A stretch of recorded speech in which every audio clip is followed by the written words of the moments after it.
Welcome back, everybody, to this episode of the Double S NFL podcast. And today's season preview are the lowly Atlanta Falcons. They finished last year with a 7-10 record, but don't let the record fool you. They were not a good team. Look at that point. If you look at their point differential, they looked like a 4 to 5 win team. And that's the reality of it is they got worse this offseason, when a lot of the other teams in the NFL even got better. What did you think about moving on from Matt Ryan? Do you think it was time? I think it needed to be done.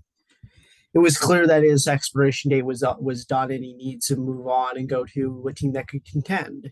Yeah, and I think the Colts is a great opportunity for him to really pursue like a division title. And Atlanta, he just wasn't getting the job done. Like the roster around him wasn't good last year, but he still had a couple of games where he was not good. What do you think about the quarterback moves they made to replace Matt Ryan? Marcus Mariota is not a bad quarterback, but he's not a very good quarterback. He's okay. He won't take you over the top. And Same thing. I think Mariota has solid rushing ability, as we saw at Oregon, we saw with the Titans, but yet he's like limited as a passer, and that's what's going to hold him back. I think by like week 7 or 8, we're going to see Desmond Ridder in there, and rightfully so, I think. When do you think we'll see Ridder? I don't think we see him at all this year. Oh, you think Mariota starts off 17? Yeah. So with that being said, if they finish with 3, 4, 5 wins, get a top 5 pick, do you think like they trade Ridder and draft like a young Stroud Levis? I feel like they might go defense because that desperately needs help. I think they should go defense, but they're probably like I don't think they're gonna pass on like a prospect like Bryce Young, even though I think they should give Ridder time. Did you like the Casey Hayward signing? It's all right. I don't think that was a team he should have gone to, but I don't think that's a bad move for the Falcons. I think Casey Hayward was honestly one of the better corners in the league last year with the Raiders, but I thought he was going to end up on a team like Dallas or like team that could be contending. Yeah, like even a team like the Patriots who needed a corner, like not a team like Atlanta where they're full on rebuilding. But the Patriots had almost no money to work with this. I feel like it's a solid move though. Like that cornerback duo is one of the best in the league now. And then it was a very controversial pick, but what did you think of the Drake London pick? I thought he was the best wide receiver in the draft. Oh, you did? I did. What do you think gives him the edge over Garrett Wilson?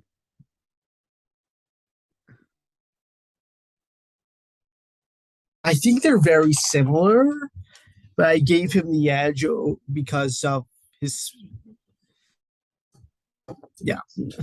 his size. Yeah. He's like he reminds me a lot of like a Mike Evans receiver, and if that turns out to be the result, the Falcons will be in good hands in a few years. All right, quarterback talk. Do you think Ridder and Mariota will be top 20? No. Where do you think Mariota will rank since you have him like starting the whole year?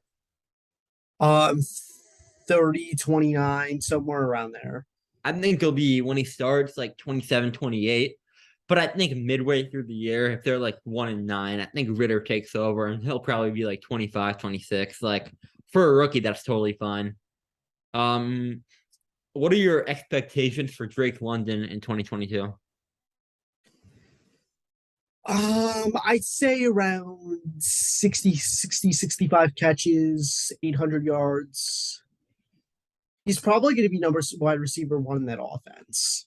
Oh, yeah, because they're number 2 right now with Brian Edwards, and the number 3 is Olamide Zaccheaus. So he has a chance to establish himself as the bona fide number 1 very early on in the year. And I think he will do that. I think he gets about 950 yards, which is pretty solid. Their pass rush, if you watched the Falcons game last year, it was historically awful. They were just basically standing there. They were like out to lunch all day. Atlanta didn't do much to address it, so they're going to be just as awful again next I think this they'll be year. bad. I don't think they'll be as historically awful. I like the pick of Arnold Akabetti, and I like the Lorenzo Carter signing, but those aren't enough to make it a necessarily good unit. But I think it'll be passable, just not good. What grade would you give this quarterback room? E. D. Yeah, I went with D plus because I kind of like the upside. Like if Ritter starts, like maybe he could give you like a Kyler type rookie year where he's like a top 15-ish quarterback, but that's the ceiling. Like that's the ceiling. And D plus is closer to the reality where I think it's gonna be. My running back grade is a C. What about you? I'm going C plus because I like Cordero Patterson. They don't have much behind him, but I do like Patterson, but he's not really he's not really built to be a running back, to be honest. I feel like kick returning should be his like main thing. And I think Tyler Algier could be like a sneaky um fantasy pickup. I think he could have a decent rookie year statistically, but overall it'll be a pretty poor run game. Receivers, do you agree with the C? yeah, What do you think about the receiving room past Drake London? bad.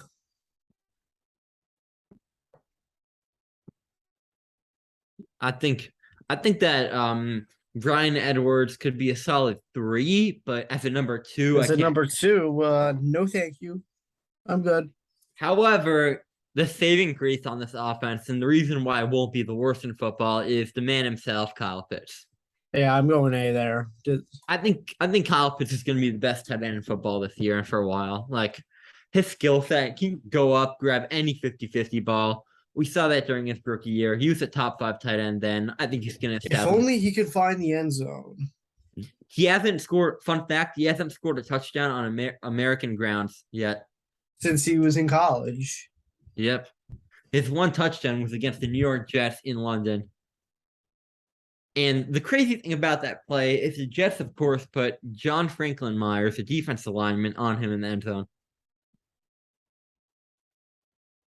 Good old Jets defense. What do By you the think? way, offensive line is atrocious. I'm going to go D. Jake Matthews has been a staple on that line for like 7-8 years now, but there's not much else there. It's pretty brutal. Oh, Chris Lindstrom is good, but the other three, Mayfield, Hennessy, McGarry, that's pretty rough. I think Mayfield could be decent this year, but based on what I saw in 2021, it's not looking great.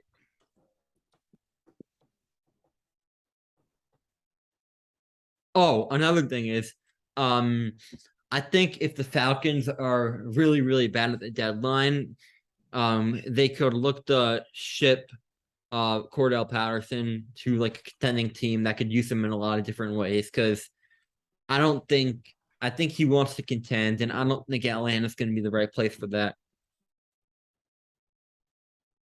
What do you think about the D line, edge rushers, defense, nose tackles? I'm going to say they're not very good. I don't think they're very bad either.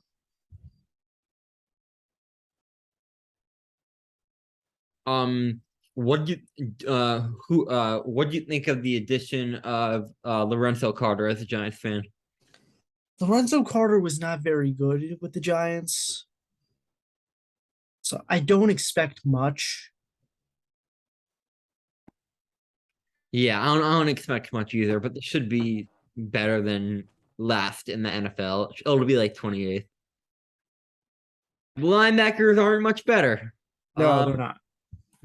So if this was 2019, Deion Jones, this would be a B plus and minus, but Deion Jones was horrendous last year. Do you think he bounces back? I think he can. I don't think he will. 2020 was not very good for him either. Yeah, it's been 2 years of pretty subpar play now, and like They were even trying to trade him. Like he's like the third linebacker on the depth chart now, and I think his stock could continue to go down this year. The corners, meanwhile, are elite. What do you think about Terrell? Love him. I didn't love the pick at the time, but I love the pick. I love it now. Yeah, same. I thought it was a reach at the time. His rookie year was up and down as a corners would typically be, but last year he was a top 5 corner in football, maybe even top 3. And I think we're gonna see more of that version this year. He'll definitely be top 10, probably even top 5 once again. And he's the only saving grace on that defense, similar to Kyle Pitts on offense. Like, even though they're gonna be a bad team, at least they have two players they could really build around on both sides of the ball, which is something I like about this team a lot. And then Casey Hayward is solid. I like Hawkins, but other than that, there's not much. But I think with those two starting, assuming injuries don't happen, it could possibly be one of the league's best cornerback duos. And then safeties are average at best. I've never been a big Richie Grant fan, but he wasn't too bad last year, and I think he could possibly break out this year. What do you think about the safeties? They're okay. Who do they have besides Grant again? Do you know? I don't fucking know. Oh, they have Eric Harris, who's just okay. It's not very good. All right. Team awards for most valuable player. Kyle Pitts. Kyle Pitts for MVP and Offensive Player of the Year for me. For offensive player of the year for me, since I don't do the same awards twice, I think Drake London is going to be very good as a rookie.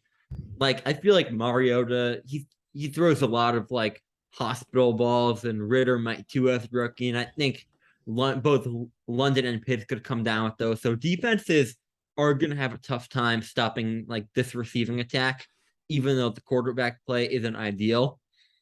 And then I think that London also possesses great jump ball ability, and he can go up, he can get any, like if there's even like a 50-50 ball, he can go up, snatch that. Like, he's not the fastest, he's not the shiftiest of players, but he's still a lethal threat. Defensive player of the year is yours, AJ Terrell. Yeah, it is. It's AJ Terrell for me, and pretty easily too. I don't see much talent on this defense, but AJ Terrell could possibly be a top 5 corner once again. My rookie of the year is Drake London. Mine is Arnold Ikebedi. I think, like, even though I said the pass rush won't be good, if there is a reason it might be decent, it's because of him. I liked him a lot out of Penn State. He was my edge number 6 in the 2022 draft class. I thought he was a borderline first round talent. Yeah, put a late first round grade on him. He could be decent. And I think, like, even if he gets just like 4 or 5 sacks, that's really better than any pass rusher they had a year ago. Like, their leading pass rusher a year ago was Dante Fowler. That's pretty sad. He had 4.5 sacks. Who's your breakout pick for the Falcons? Sam, who's your breakout pick? My breakout pick is, hold on a second.